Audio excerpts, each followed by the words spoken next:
This is the Environmental Protection Commission regular meeting and public hearing, Wednesday, February 5th, 2025. The first item of business is a public hearing continued, EPC 2924, PL 24-162, 3 Seagate Road, J, Liang, to construct a private replacement timber bridge vehicular in and within close proximity to wetlands and watercourses. Property lies along the west side of Seagate, just south of Boston Post Road, and is identified as map number 53, lot number 58. The zone is R1/2 and is approximately 0.36 acres. Chairman, we had an initial session of the public hearing at the January meeting.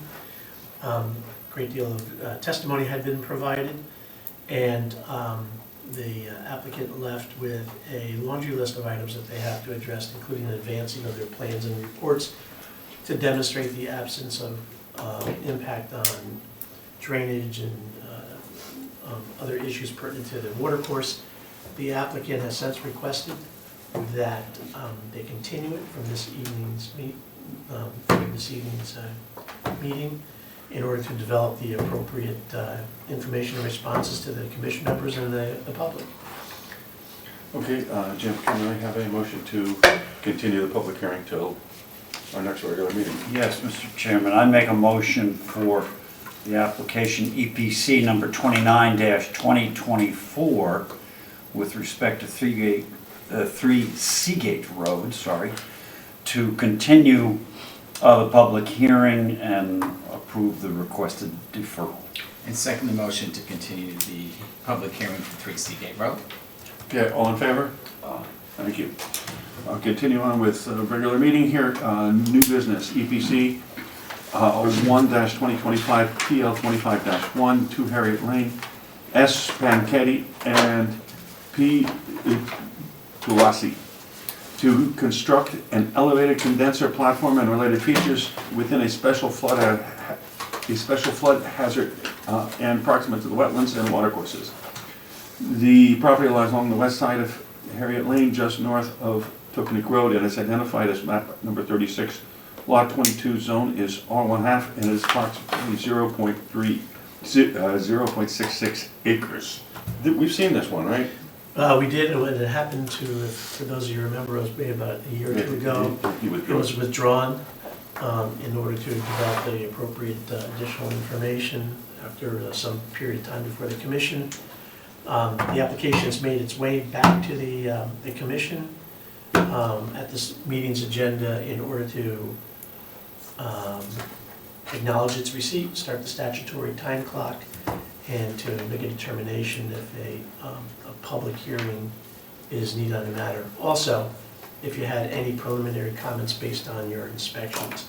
It is for just a simple, it's already there, but too low. It is this condenser unit for air conditioning that is within the setback to the brook and the pond on the property. Rather distant, but still within the setback, and it will have to be constructed in accordance with the flood regulations on the elevated platform, and there's an assessment of impact, etc., that we need to go through and verify.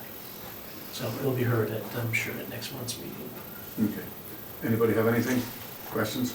Is it one we could agent approval, or? I was wondering that too. I mean, it's possible we can do that. I mean, there are findings relative to impact, but certainly we could do that. Well, why don't you think about it? Yep. And when you get in your discovery process, and if you feel that there are issues that should come in front of the commission, great, then we'll take it on. Otherwise, we'll trust your judgment. Okay. Okay?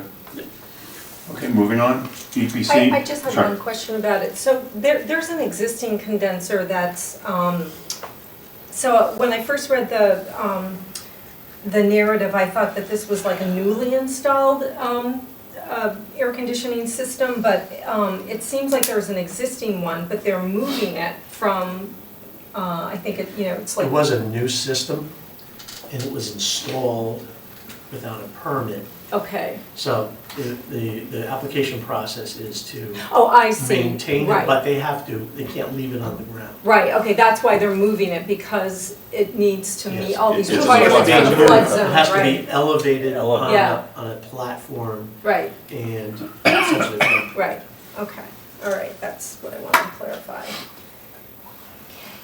Anybody have anything else? Okay. EPC 02-2025, PL 25-6, 16 Arrowhead Way. B. Abrahimi and S. Abrahimi to construct a stormwater detention basin and other mitigating structures within close proximity of the wetlands and watercourses. The property lies along the west side of Arrowhead Way, approximately 350 feet north of Dogwood Lane South, and is identified as map number 64. Lot number 25, the zone is R1 and is approximately 1 acre.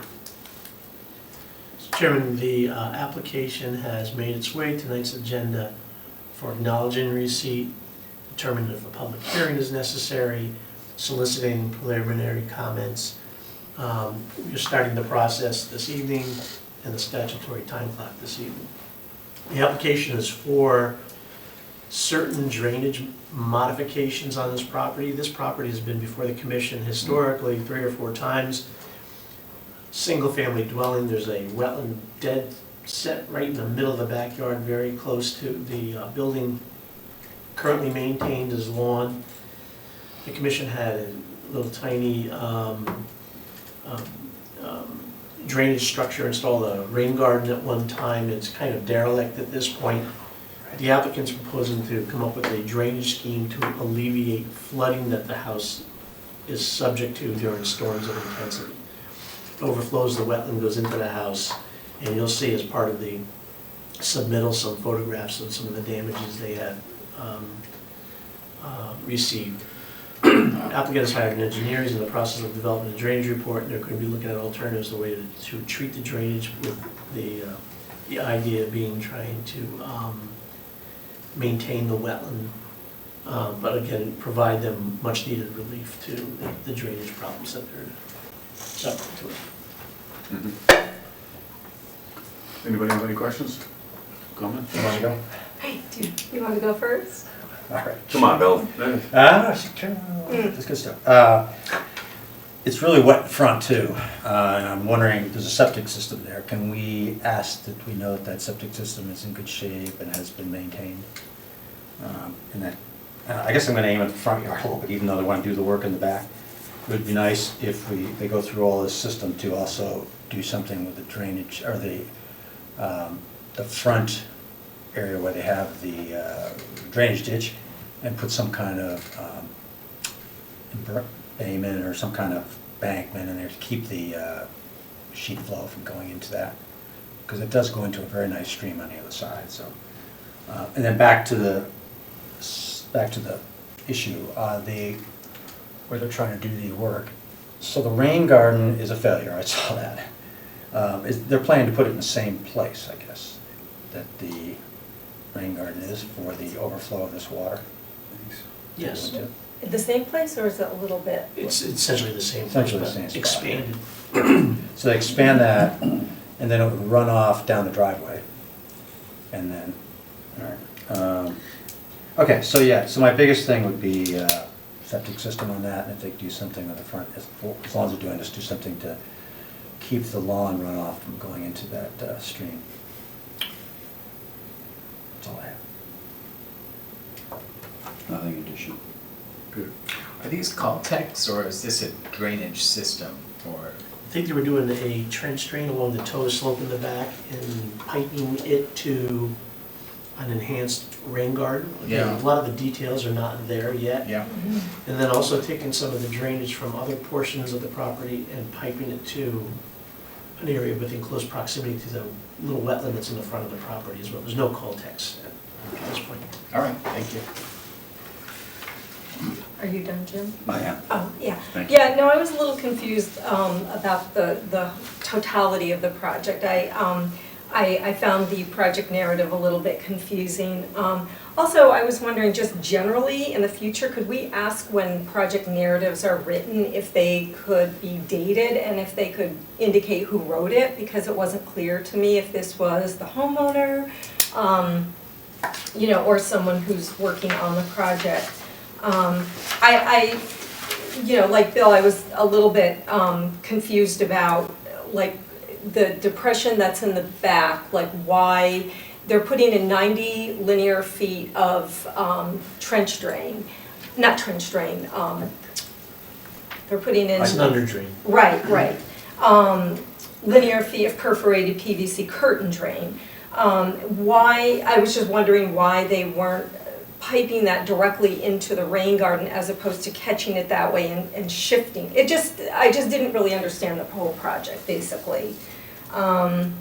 And I also just wanted to know how many cubic feet of soil will be excavated to construct the rain garden. Yeah, I was just wondering why, if there's standing water from the roof and patio, why not divert it directly to the rain garden rather than installing the 90 linear feet of piping? And I was wondering if there was going to be any proposed activity in the front wetland area. Because I wasn't really sure where that, I'm assuming, but I'm not sure, that that intermittent water course is fed by, it says it's fed by a pipe, and I'm assuming it's drainage from the house. No, I think it's drainage from along the road further down the street. Okay. We did try to investigate that. There's no clear indication of an inlet up the street. Right, because it But looks doesn't to look like be- it goes under the driveway. I think it probably does. It does, But okay. it's probably almost like a farmer's drain as opposed to Okay. a pipe element. So there's a lot of work to be done on this, a lot of detail, that's a lot of discussion of alternative ways to balance the need to preserve the wetland, preserve and enhance the wetlands versus providing the necessary relief. Right, because we don't obviously want them to drain the wetlands. I mean, we don't want them, you know, because of that long curtain drain. I mean, I just would like a better explanation of the entire project.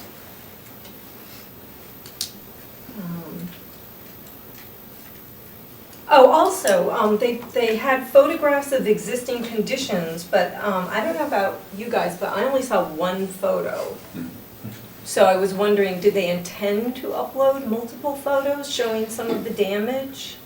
I have photos that were given to me separately, but were not uploaded. Okay, because we only got one photo. It just shows a photo of the front of the house with the. Okay, you will upload those in Yeah. the future, correct? Okay, Yep. Okay. that's all I have. That's all you have? Okay. Second. Moving on, EPC 04-2025, PL 25-15, 6 Bishopsgate, J. Kim, Did Oh, you we skip skipped one. over Delafield Island Road? Yes. I'm sorry, I did. I'm sorry, thank you. EPC 03-2025, PL 25-11, 86 Delafield Island Road, R. Schwartzel and E. Schwartzel to construct a pool house, walls, walkways, drainage, and other related features within close proximity to wetlands and watercourses. The property lies along the south side of Delafield Island Road, approximately 530 feet east of Raiders Lane, and is identified as map number 70, lot number 43, zone is R1, and it is approximately 1.508 acres. Mr. Chairman, the application's made its way to our agenda tonight for acknowledging receipt, starting the statutory time clock, and soliciting the preliminary comments you may have about the application itself. That was made part of our review and request for information. There is information to be had here to evaluate impacts, not only on the wetlands, but also on the drainage and water quality.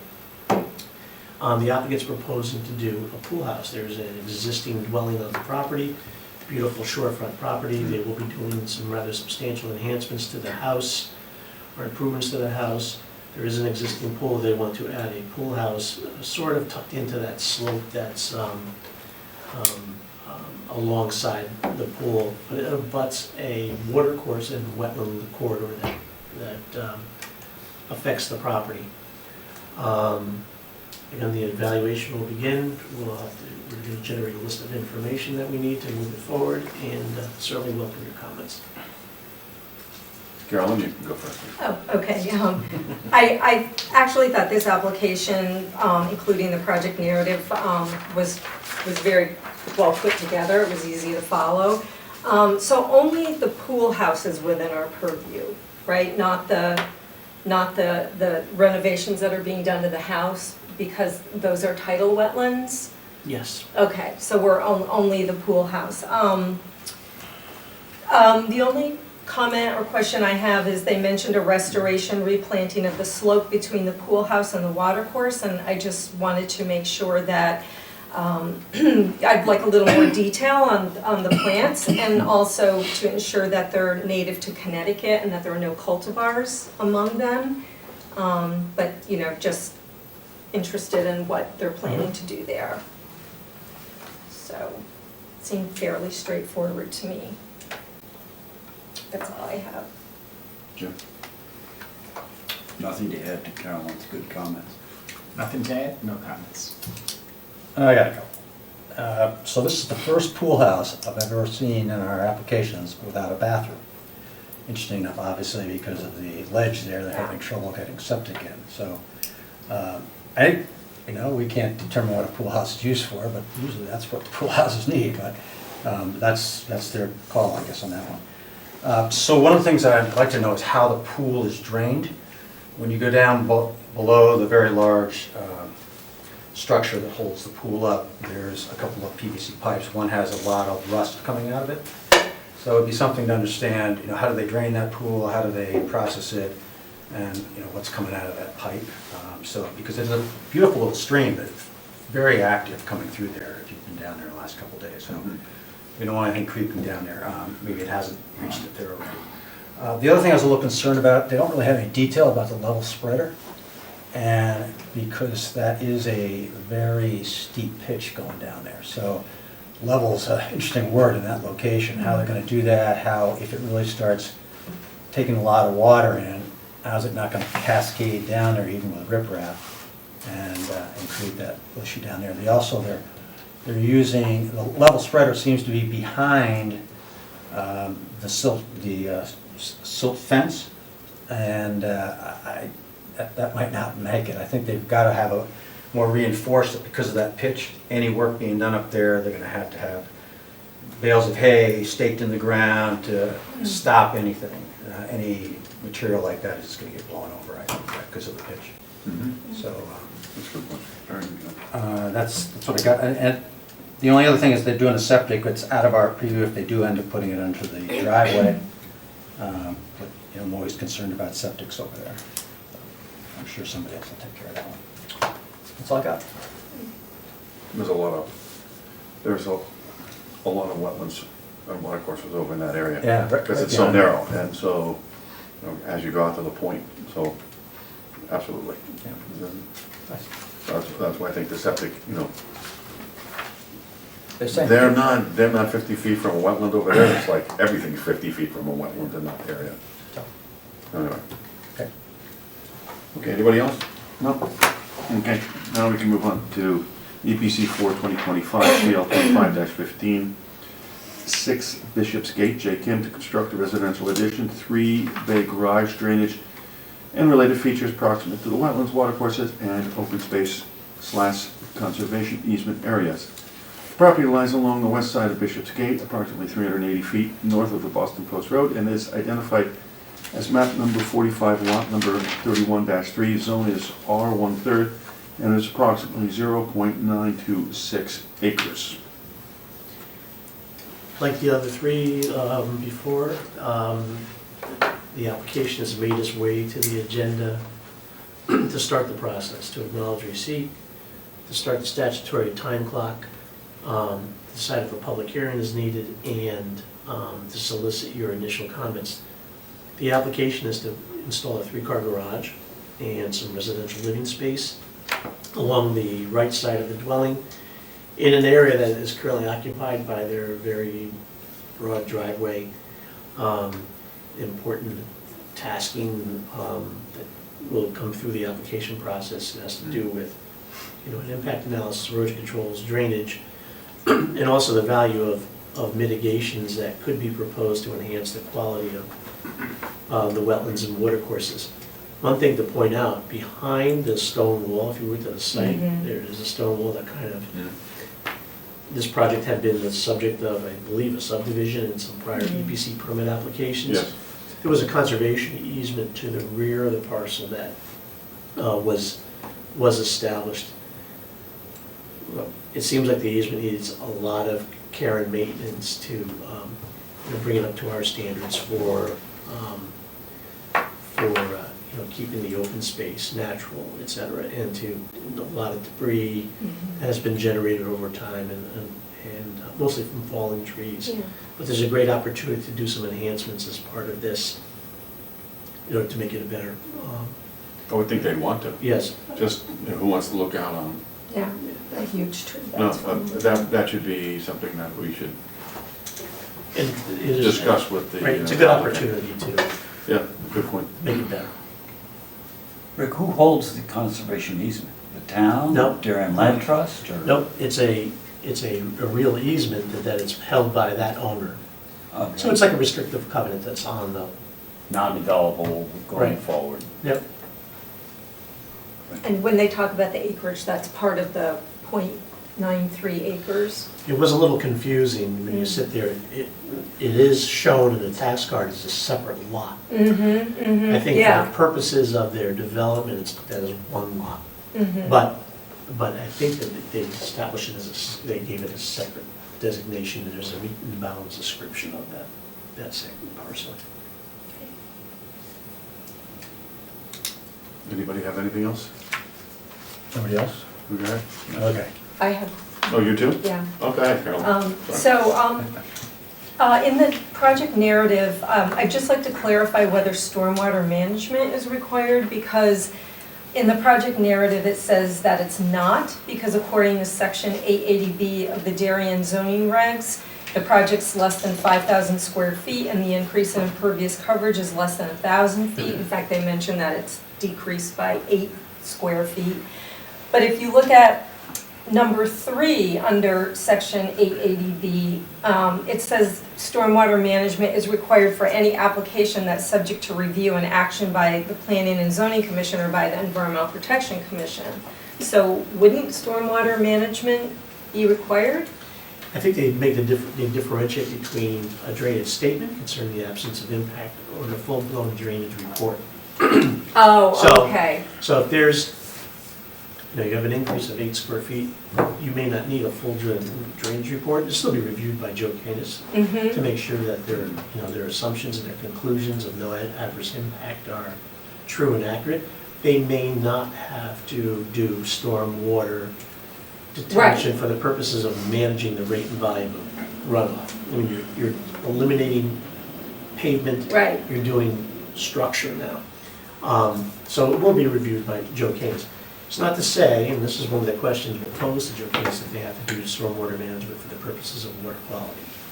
So they may end up doing infiltrators. Yeah. I mean, we'll work with Joe Canis and the engineer to come up with some, reasonable response to that. But, so, it's a work in progress, and we will be asking that. In fact, we've already sent their preliminary plans and To comments Joe. to Joe, and we'll listen to his comments as well. Okay. Also, I just wanted to make sure, because there is a conservation easement and a lot of wetlands, that when they do remove the blacktop, that it's removed from the site. Because I know that that's not always the case. And they are adding a row of cinnamon ferns along the west side of the development, which is, You can do better. yeah, I mean, cinnamon ferns are good. I like the choice of plant material, but they can do more. And then, because it's the winter time, it's a little tough to tell about whether there's invasives or not, but to my eye, it looked like there were a lot of vines and things that were growing to the west side there. And to your point, in that conservation easement, there was a lot of debris. So, wondered if they could do something to make that better. And that's all I have. I don't have anything to add, Mr. Chairman. I did not make it out to this, this application's location yet, and I will, and I'll have questions at our next month's hearing. No questions or comments? I have a little too much knowledge for this, unfortunately. So this is an area, yeah, so in the air photos in 1935, there was a lake back there that, of a large pond where that conservation easement is. And then it was ditched out and water sent on. So this is part of the salt box concern, so that's why I know a lot of that. So that area in 2021 filled right up. Lots of people complained about their basements. So what worries me is now we're adding another structure, even though we'll say, they're trying to say, well, it was a pavement area. We need to, these people around there are complaining about getting water. Well, let's set an example here, and let's make that structure so it has some infiltration coming off. I assume the original house had no infiltration laid out, that I could, in 2002, whenever it was built. Yeah. So this to me is, if people are complaining, then we don't do that here. It's a small piece, but it's something that ought to be looked at, especially in an area that people are saying they're getting flooded. Yeah, if they're getting in, if, Now, is it coming? I don't have a lot of sympathy. I'm getting flooded in my basement, but I don't want to put in infiltrators. Right. Now, maybe, I'm- it's probably not I don't follow them. the logic there, but Yeah, and okay. it's probably not them that's getting flooded, but the whole area, as you notice, Yeah, sure. is all in there. So that would be my number one take, to see that this, I mean, if we legally can't push back because they're taking up a large driveway and they put a house in and we can't do infiltrators, then, you know, we need to change that rule. Yeah. Because that's just not right. Well, we'll see what, Okay. well, you know, what Joe Connors comes up with there too. All right. So, you know, one step at a time on this whole thing. So I don't know, I don't think I want to make this a public hearing. But on the other hand, the public around them needs to understand what's going on. And if they got flooded, maybe they'd like to see that something happens here. So I'd throw that out. I'm on the fence whether it's that important or not. But it's one of these, everybody's screaming up there, and now they're going to see another large piece, and they're going to say, well, they don't need one, you know, because they're already got pavement. I'm not that going to push it. If anybody else doesn't mind, I will let it ride. Peter, what do you think? Public hearing, no public hearing? Yeah, I'm a little on the fence, but, Unless somebody else says that, don't worry about it. Yeah, We got on enough the public fence. hearings going on, so. yeah.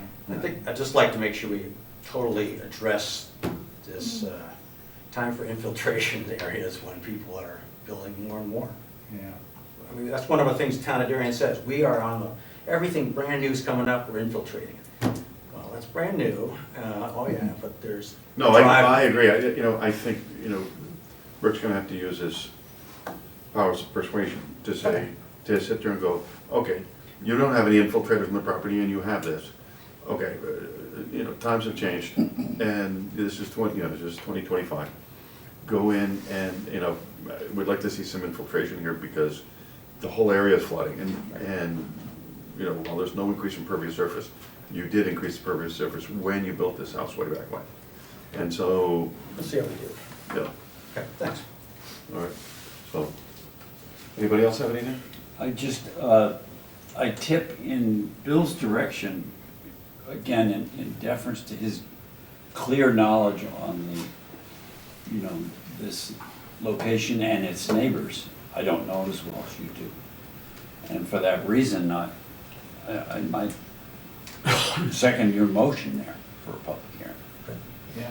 Carolyn, what do you think? I think that if they were displacing lawn to put this addition in, I might lean in that direction, but because it's already impervious coverage, I don't think that a public hearing would really be merited. I mean, I don't think so, Okay. Okay. but that's my opinion. Mhm. Okay, I don't think so. So, we'll see what comes out of this during our hearing. Yeah, the one question I had, the shed towards the rear, was that there originally when the property was built? Because one, it's, you know, certainly within the upland review area, but Secondly, it's very, very close to that property line. I'm sure it's not within the proper setback. So that's, It'd be difficult to believe because this is, Bill, when was this built? You know this. 2002, I think that. 2002, and it's right on the line. yeah. I mean, it's that right is on the line, so I can't believe that would have ever been, It shouldn't have been permitted. I doubt if we went into the records, Yeah. we would find, it would be permitted, because that would have been, it's just too close to the line. It's not within the There's setback. nothing that can come, there's nothing that can be built that close to the line. Yeah. So that would be, We'll research it, we'll see. Yeah. And that might be, something that We could get be them part of to the take- research yeah. mitigation. Yeah. Part of the mitigation plan is to mhm. relocate or remove. Mhm. So one other thought too, if a tree falls down, not cut down, falls down in that area, is that really something that has to be moved? I mean, it's a natural process, right? That's why all those three big, large trees crashed because, if you notice their base, they were in an old pond area, they never really got going on the thing. So, I don't know, it's a natural process of them dropping down. If they were cutting other limbs and throwing them in the back, it's one thing. Mm. So I don't know how that's handled, I'm just curious. All three of those trees just came down naturally. I think it'll also, go in there and remove some, we may not remove the biggest lots. I mean, I think we'll move it towards the, a environmental consulting person coming in, or a landscape person, to see if things can and should be removed. Don't forget, it's occupying the space, it's not allowing for revegetation of that space with, native ground covers. It may be prudent, I think there's a water course in the back too. I think it warrants an evaluation to see if there's any obstructions. Yeah, I was just as a curious result of- what our tack That's a is on good that. question. I mean, yeah. but, again, it is a good question. Because Yeah. because dead trees But I do think it's to be provide re- wildlife I think habitat. I think you have to take a reasonable approach when you look at these things.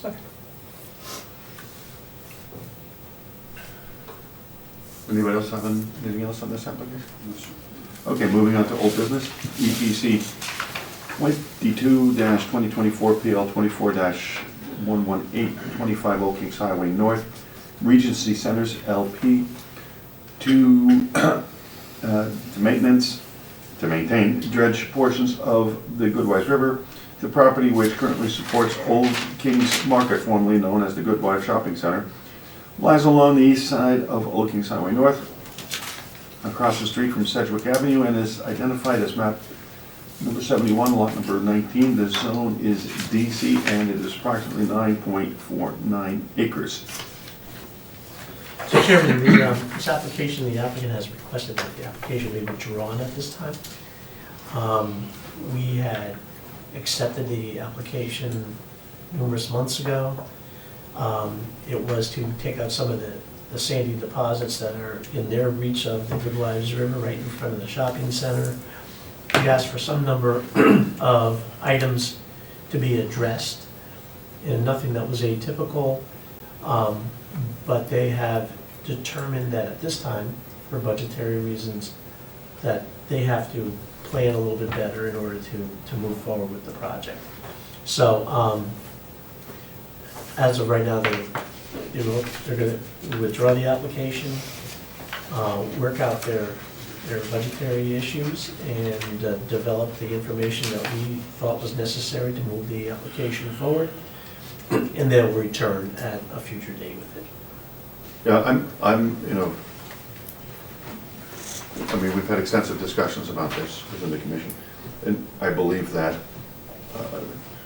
we all feel very, that little stream has to be dredged, has to be maintained much better than it is today.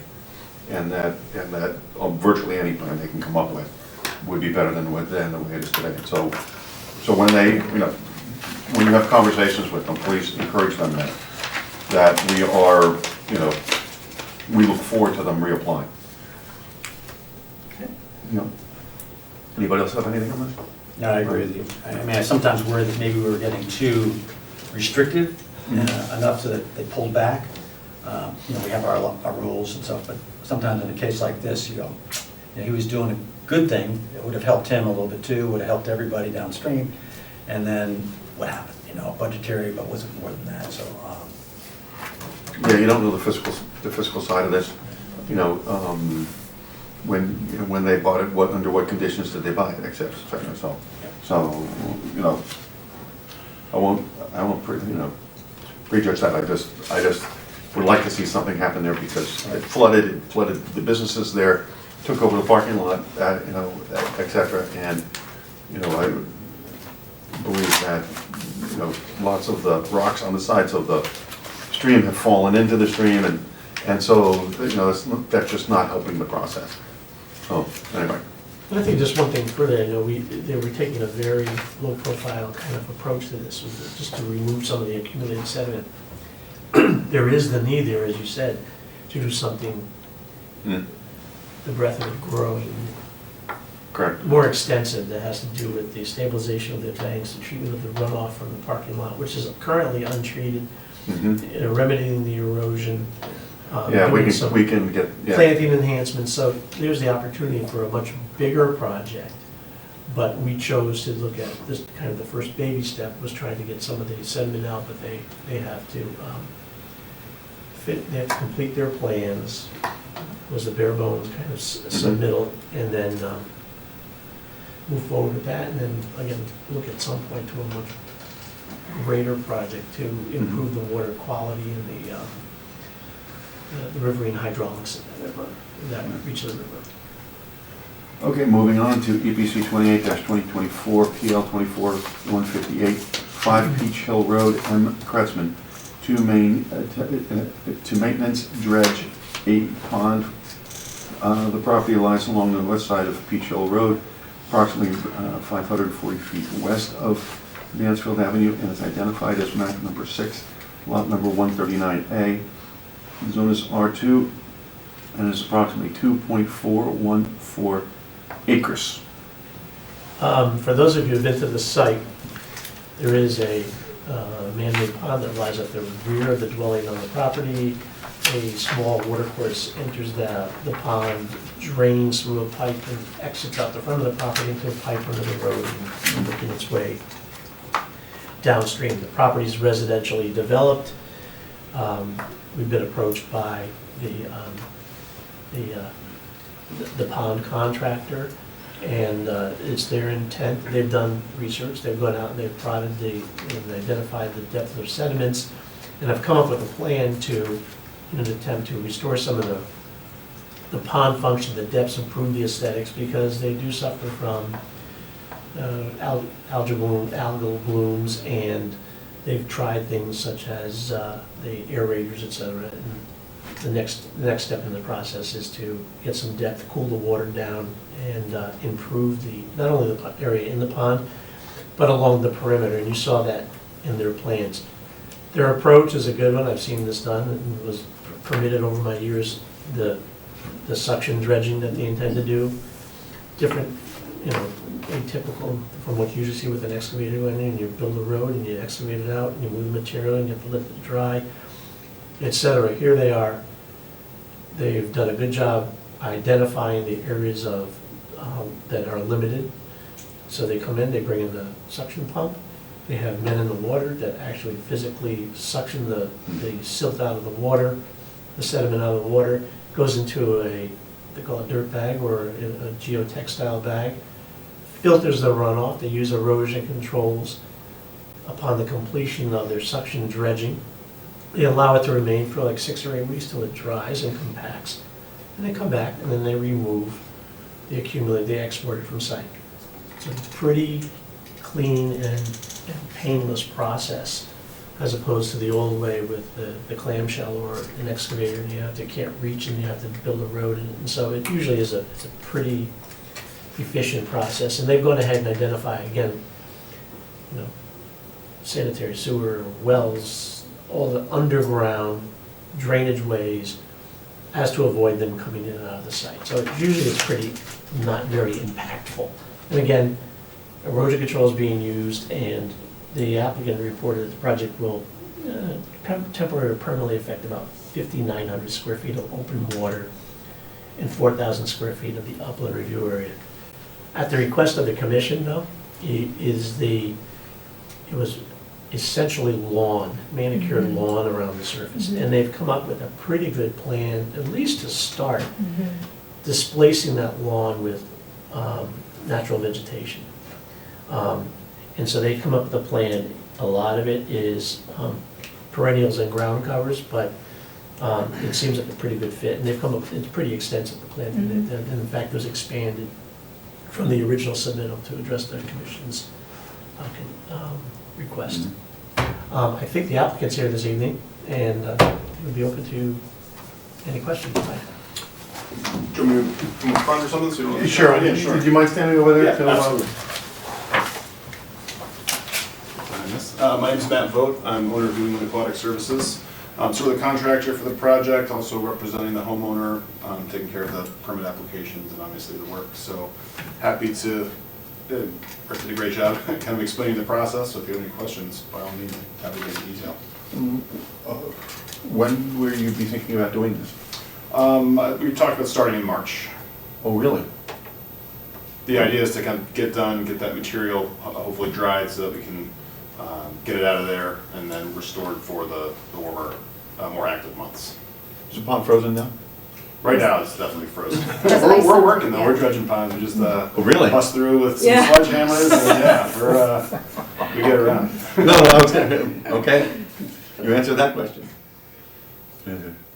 Yeah, I'm fascinated, because I've not seen that process before. I've seen pumps, suctions, and clamshells and all, but putting it into, big dirt bag, I guess you got a better, sophisticated name for that. Geotech. Geotech, right. So, and then you just cut it open, and after it's dried, and haul it away. So, you've been doing this, has this been happening for quite a few years? I guess I've not seen it happen. I've been doing it for about 15 years. Really? So yeah, it's, It's a sure clean method. the advantage is really, you're getting all that material out and while you're letting it dry, it's contained in that bag. Yeah. So it's gonna sit for 6-8 weeks. You don't have to worry about it washing back in some Right. sort of a spring, flooding storm or something like that. It's all really contained.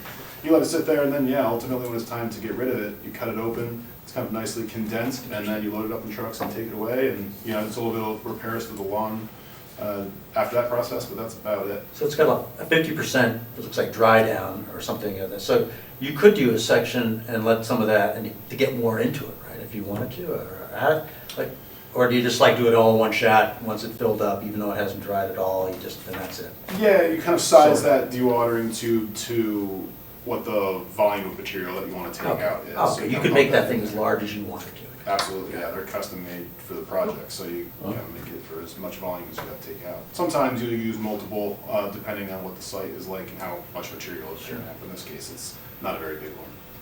Great. I think we observed a similar project at Tilly Pond, right? They may not have used the geotech Not recently. storage bag. The recent one was not, it was the reach with the next, I don't know if previously they had done. Okay. Just out of curiosity, do you do golf courses? We do, yeah, we do golf courses, we do a lot of them. I mean, that's kind of where, there's always ponds there and they're always filling into something, so.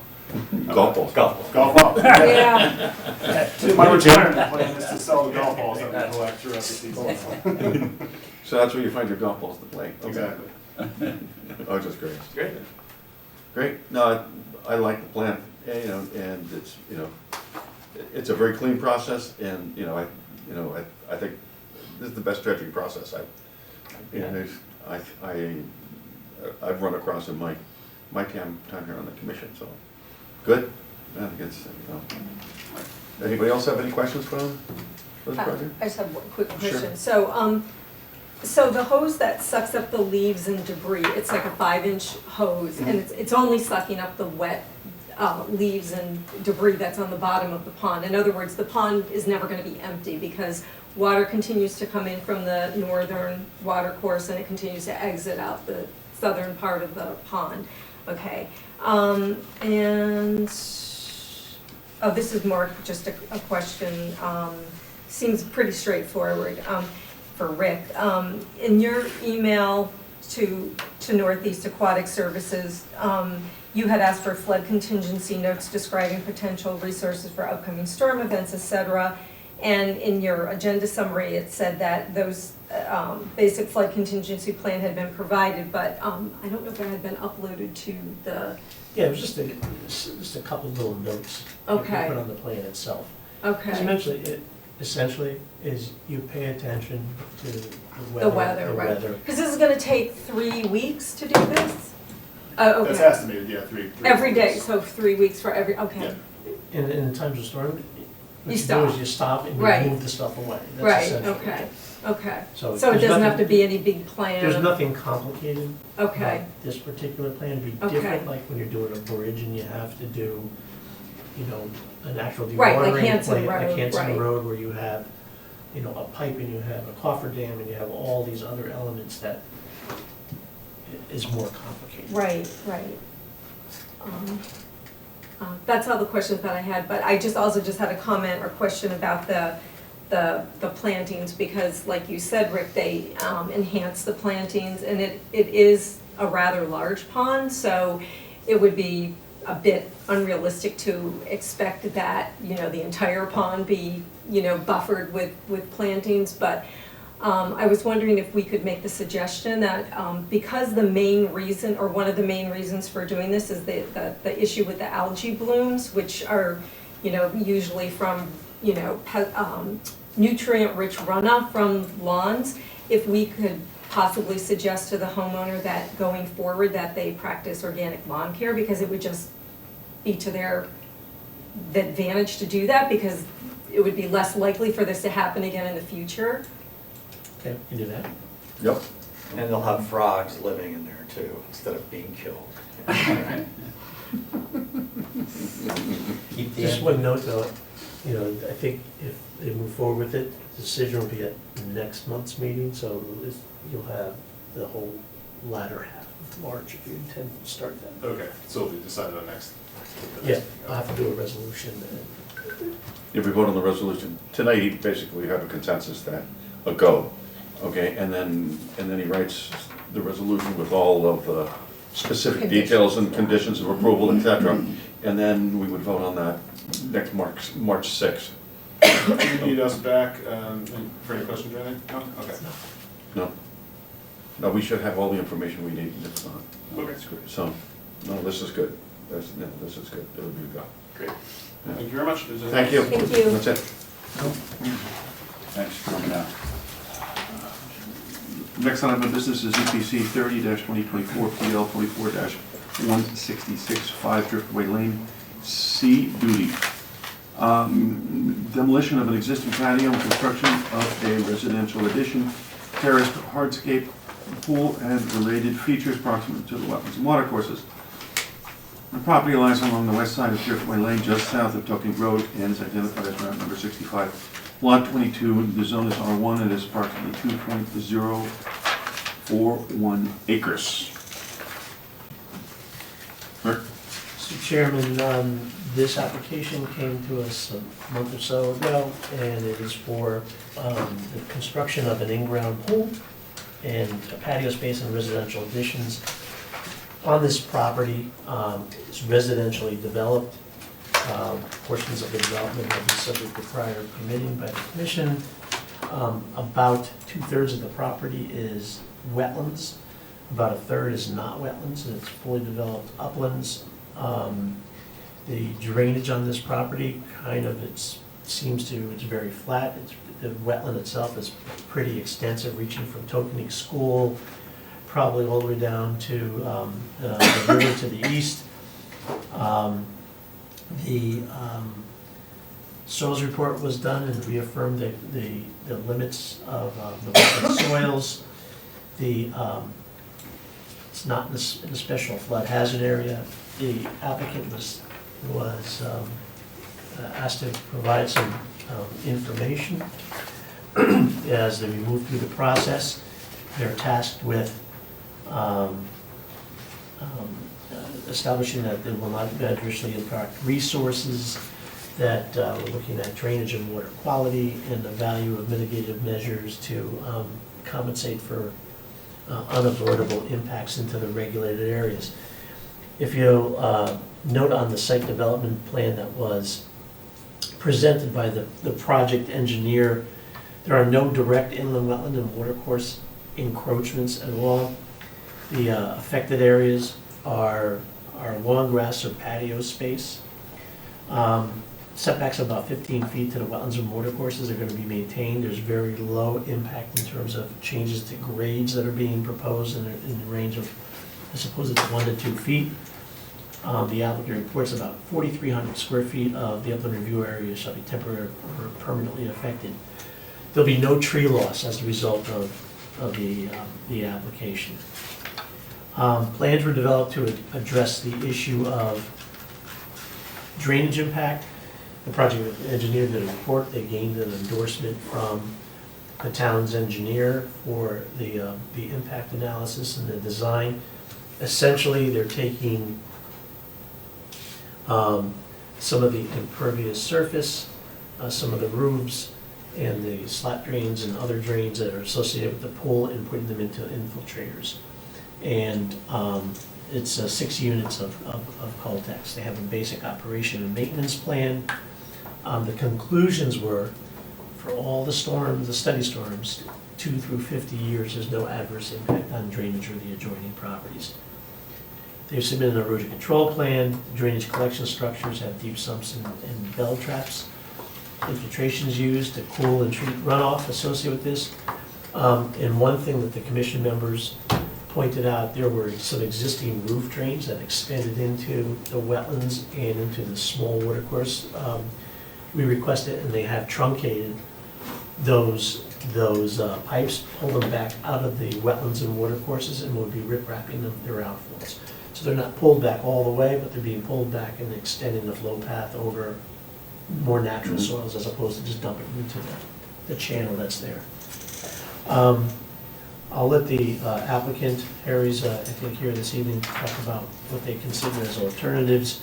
But one thing I wanted to point out is, per the recommendation of the commission, they've done a pretty extensive landscaping enhancement plan for the space adjoining the pool. And it includes a pretty good collection of trees, shrubs, and ground covers. And the numbers are very large, it's very dense, they did a demarcation feature, all the things that the commission, we had them expanded a bit to the north, but those, and they did review their plant list to the extent that they felt was necessary to make sure that they were natives, and they do have some other notes in here having to do with things the commission typically wants to see, having to do with deer repellents, using no synthetics, and some invasive management. Any invasive management, you don't want them going too far into the wetland itself. It's a very, very soggy wetland, so we don't want to make a big mess. But there is opportunities to clean up debris and to treat some of those invasives. You know what I mean? Treat, not chemically treat, but they have committed to doing hand removal of those invasives in order to give their a good head start to the wetland and the project. Available to answer questions. Harry's here. Also available to answer questions. For the record, Harry Rochel, McCord Engineering, professional engineer in the state of Connecticut. Again, Rick, great job on the presentation. I'll briefly just touch on the comments received from EPC and go over how we addressed them. And also, as Rick mentioned, we addressed all of DPW's comments. I'd be happy to go over those as well if you'd like, but we received positive endorsement from them, and all comments were sufficiently addressed in an updated memo dated January 29th. So just going quickly over the EPC comments that we received and addressed. Number one, to show all existing underground utilities, sanitary laterals, other related features. I went back out to the site after receiving those comments, got in the basement, located the water lines, sanitary laterals. They all do go out the front of the house as we expected. Unfortunately, DPW has no as-built plans of any of the laterals, so we're making assumptions there, but it's clear they won't be impacted by our project as they all go out to the front. And we were accessing pretty much around the side yard of the property, avoiding where those laterals come out from the front of the house. We show the accessway, stockpile areas, and pretty much limits of disturbance are shown on the plan. Limits of disturbance are essentially the silt fence, the construction entrance is shown there in an orange rectangle off of Driftway Lane, and the stockpile location is also shown there just east of the pool, and it'll be located outside of the regulated area. Identify all locations of existing roof leaders and drain pipes that discharge rear of the dwelling. Again, I went back out to the site and pulled ties to those, so we're showing accurate locations of them on our plan now. We're cutting both of those back to where they can still convey and discharge, but they're now outside of the limits of wetlands, and we'll be providing outlet stabilization with riprap for those two roof leaders. They won't be touched other than that, or no more runoff will be discharged to them because of this project. We'll just be cutting them back. As far as alternatives, as Rick sort of went over, we're pretty limited here with 2/3 of the site being wetlands. We pulled the pool back as far from the wetlands as we can without going over the building setback line or getting too close to the house. We did consider additional patio on the wetland side of the pool, which we had eliminated to decrease the amount of impervious cover close to the wetlands.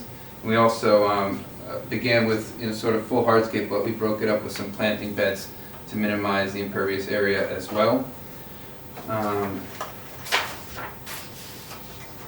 The fourth comment from EPW was to gain DPW or town engineers' positive endorsement. As I mentioned, we did. Would the commissioners like me to go over their comments as well, or is that endorsement sufficient? Your endorsement is sufficient. Perfect. And the last comment was to provide a planting mitigation plan. Glungate's here, Josh Wooldridge with Glungate Company. I think he'd be happy to go over the planting plan if you'd like to hear more from him. But it is shown sort of just the area on my plan down over here in this hatch.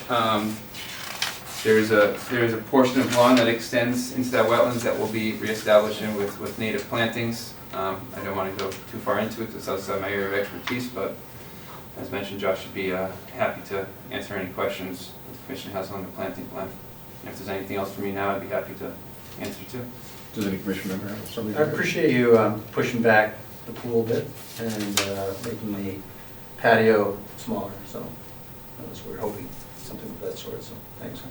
Is the patio smaller now than it was when we got the first site plan? Or you're just saying that you brought it back even before you submitted the application? Correct. Yeah, we Because this, it we had looked to already me, worked it through looked it the same. before Okay. we submitted. The revisions are just addressing DPW and EPC comments that we received.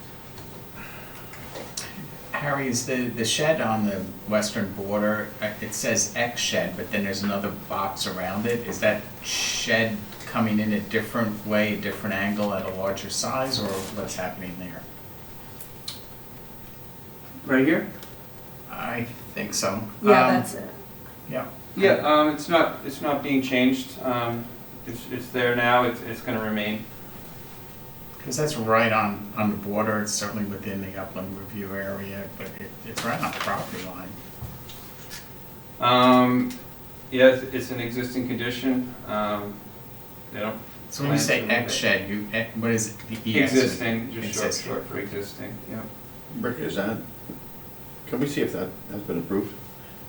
Or they just stick it on the property there to, I don't know, when it was installed. I mean, Looks like it's been there for a while. Yeah, it's quite some time. you look as well. well, there must be an aerial.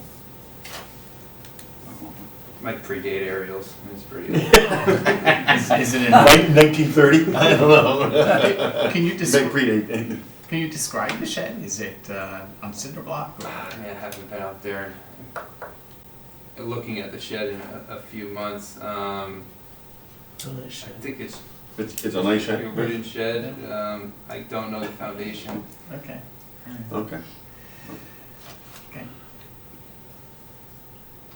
Well, I guess just to just sort of expand on the alternatives, we did provide a lesser planting plan before. We really substantially expanded that planting plan, so that'd also be an alternative. We would be to just enhance the planting plan too.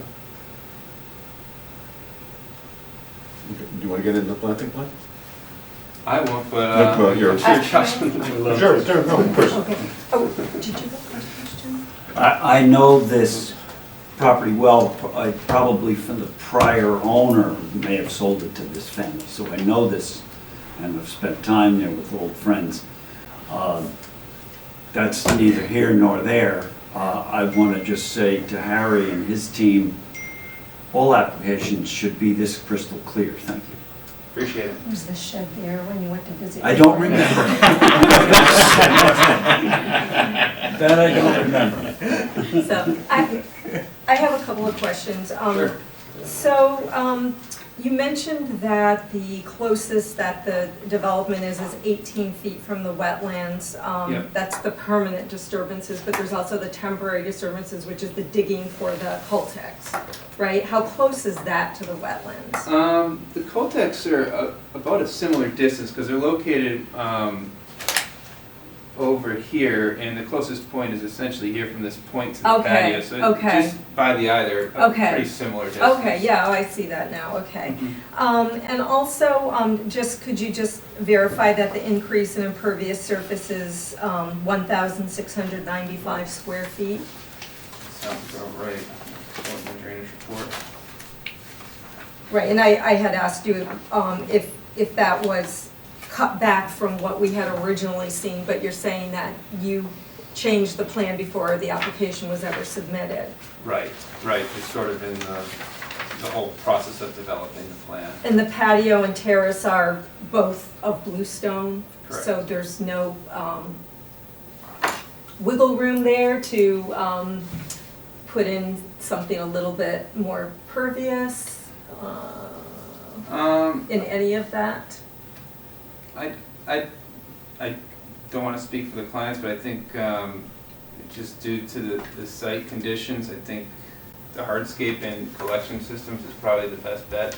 Okay, I'm not sure that a pervious surface for a patio would work great Yeah. in this area, okay, in the close proximity to the wetlands, so I think the hardscape at pretty much existing grade is the best bet here, with collecting that with surface drainage and bringing it to really the only good soil conditions we were able to find on site, which is where we located the yeah, I retention know, system. it's very wet, I saw that. Yeah, we did do another test over here closer to the gradient that the pool would be at, and the soils were much worse. We were lucky to find an area of natural soils down there where we located the detention system. Okay, and I noticed that in the stormwater facilities maintenance plan, you made the change about who's legally responsible for the maintenance, Yes. you know, to the property owners, which, thank you for doing that. Of course.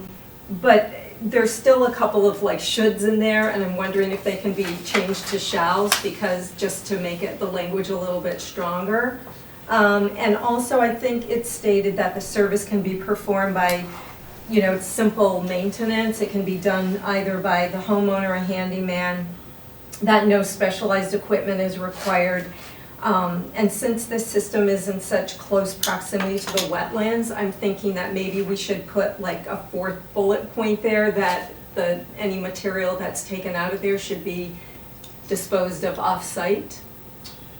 Sure, I'd be happy to. Just so there's make not the those- temptation to throw it in the wetlands, you know, which, you know, we have, you know, we see that people do that, so. Sure, I'd be happy to, as a condition of approval, to change that verbiage and add a bullet point to remove all sediment from site.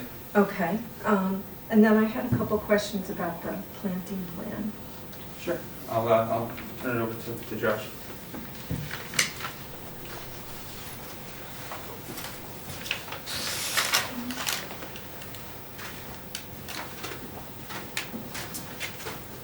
Good evening, everyone. For the record, I'm Josh Wooldridge with Glenngate, landscape architect. So I can answer any questions about the planting plan. Okay, great. In Rick's December letter, he specified that trees, shrubs, and plants installed in the wetlands and in the upland review area should be true or straight natives. And I appreciate that the planting plan has been increased substantially. But I looked at the plant material, and I'm not sure if we really want to improve the conservation value of the property. I mean, it seems like a fairly significant percentage of those are cultivars. Rick, do you mind if I take a look at that plan? Thank you.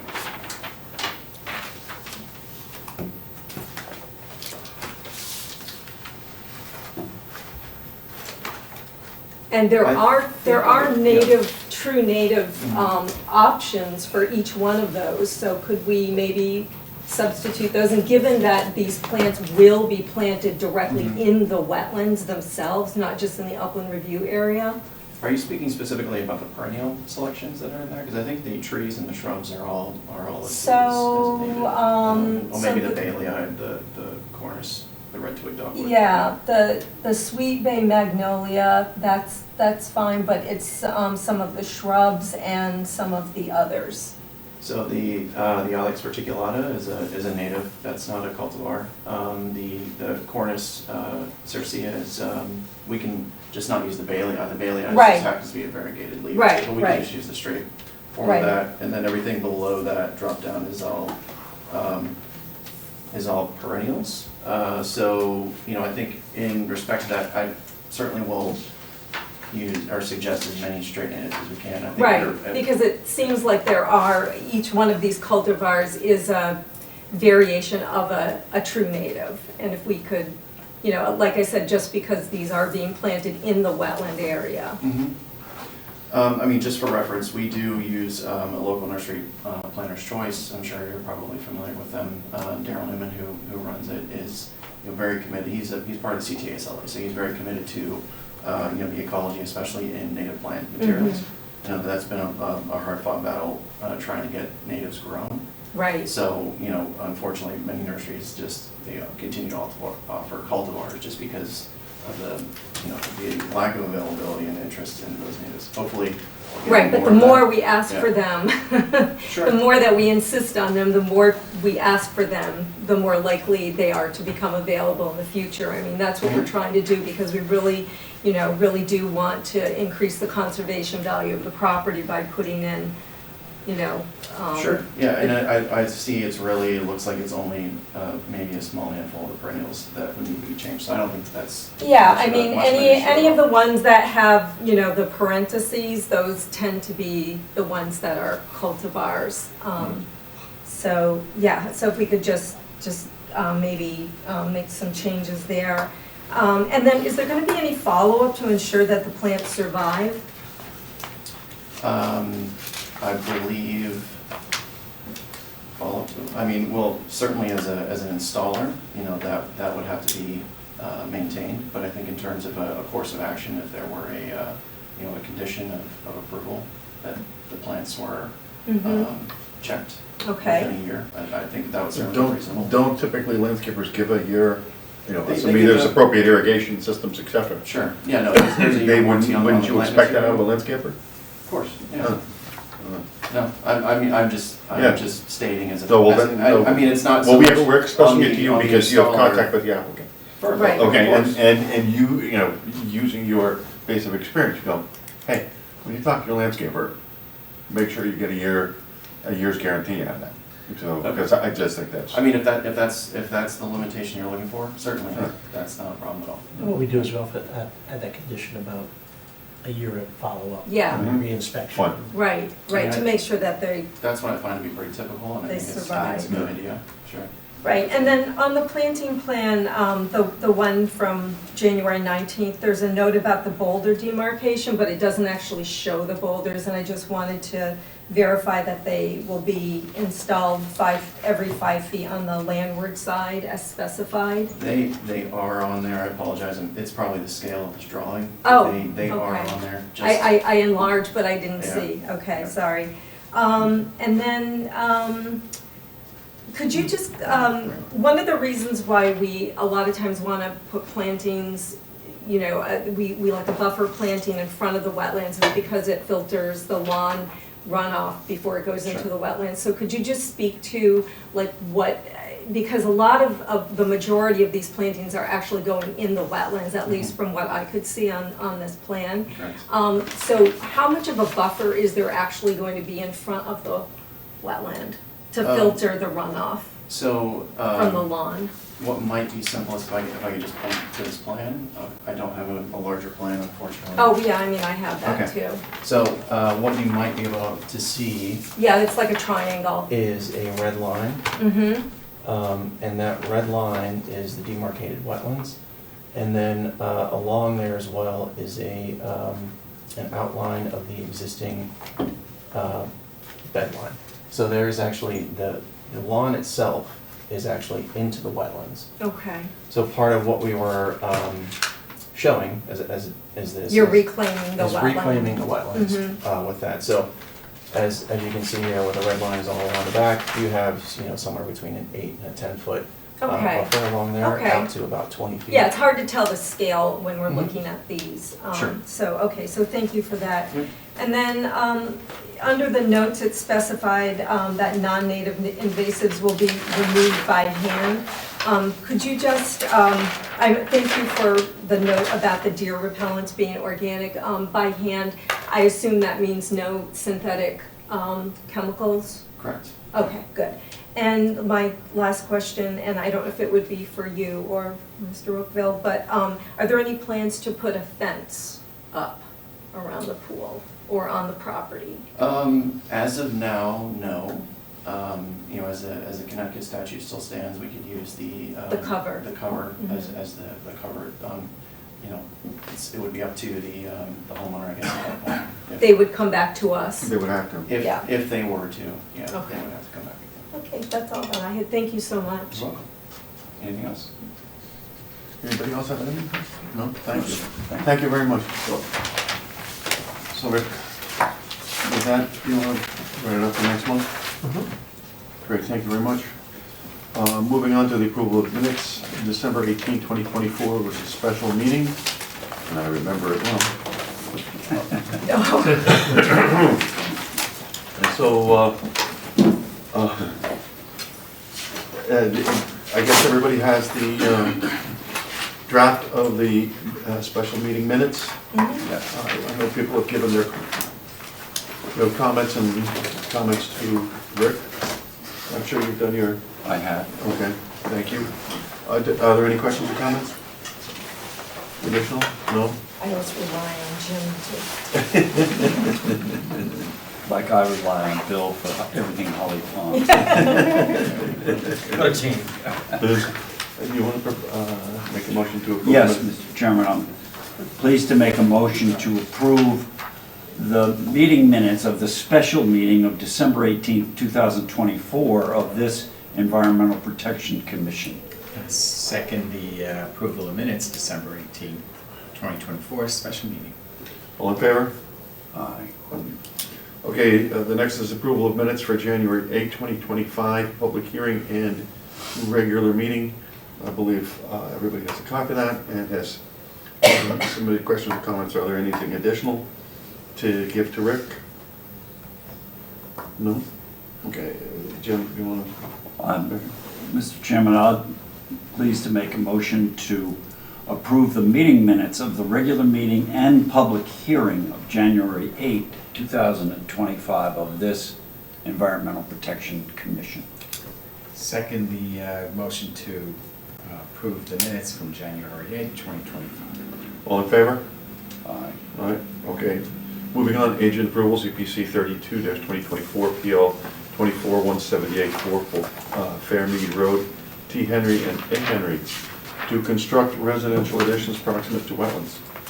The property lies along the east side of Fairmead Road, approximately 350 feet south of Oak Kings Highway North, and is identified as map number 34, lot number 24A. The zone is R1/2, and it is approximately 1.0522 acres.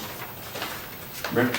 Sure, I went through this one as an agent approval, given the de minimis encroachments and where they are occurring relative to the wetlands and water courses. For those of you who've been out to the site, rear portion of the site, well-developed wetland, broadleaf deciduous forest along the, I think it's the southern portion of the property. Is a little stream core that emanates from a pipe with a very narrow fringe. Overwhelmingly, the property is residentially developed. The additions go on the floodplain and one of the side planes of the existing dwelling. The commission offers some very brief comments. We had a sediment erosion control plan submitted, and the applicant went a bit further and took the opportunity to have an environmental professional go out, and they developed a landscaping plan for the more critical spaces along the edge of the water course. They've also included things such as managing the invasive by hand and, you know, the typical items that we do for deer control, et cetera. The applicant reports, and just want to get that into the record, that it's about 371 square feet of the upland review area. There are no direct wetland or watercourse encroachments as a result of the proposal. And again, the improvements are directly tied to the dwelling, and they're in the range of 28 to 29 feet from the edge of the watercourse. Again, a fully developed space. That's it. I formulated an agent approval, and there's the conditions of approval that relate to, you know, proper notice and memorializing the extent of encroachments with as-built and certifying the landscaping upon its completion. And of course, we will inspect. And again, we encourage the applicant to go through their plant list and come up with plantings that fulfill the requirement for native landscape enhancements. Any commissioner have any questions or comments? Carol? He said, can native speak?